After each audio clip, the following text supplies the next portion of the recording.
joget.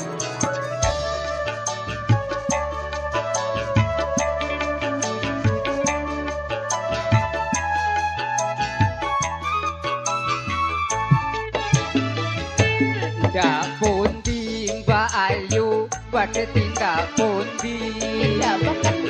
Dadi ngaren tindak wae ora numpak taksi. Dewean apa ora wedi timbang nganggur Pak Said purun ngancani.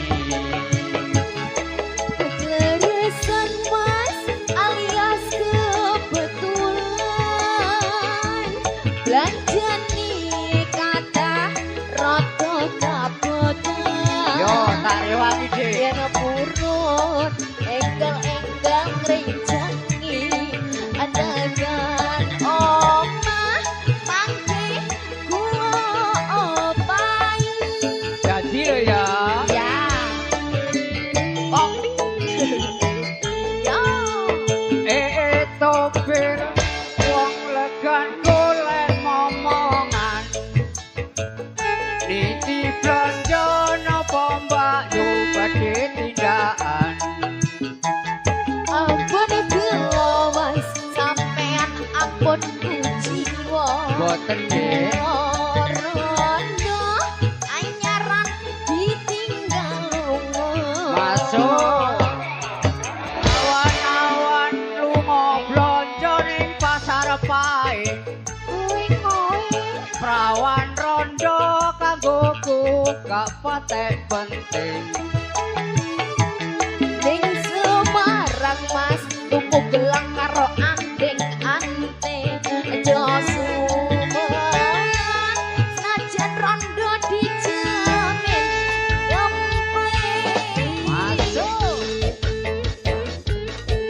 Dewa kausik.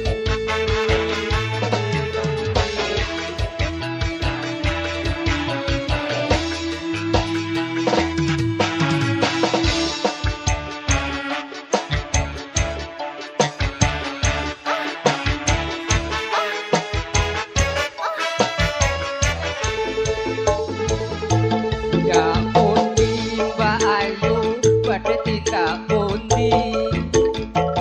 Dadi ngaren tindak wae ora numpak taksi.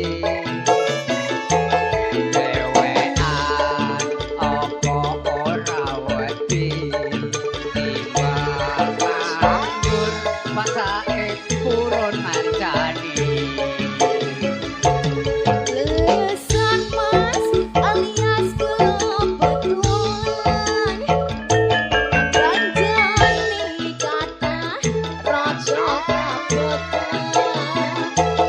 Yen purun enggal-enggal ngrencangi tegan omah mangke kula opai.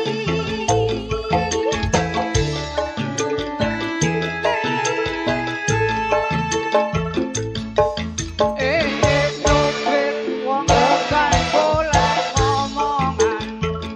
Niki blonjo napa Mbak Yu badhe tindakan. Ampun gelawas sampean ampun jiwa. Boten nggih. Rondo anyaran ditinggal Masuk. Awan-awan lunga blonjo ning pasar pae. Perawan rondo kanggoku iki rada penting.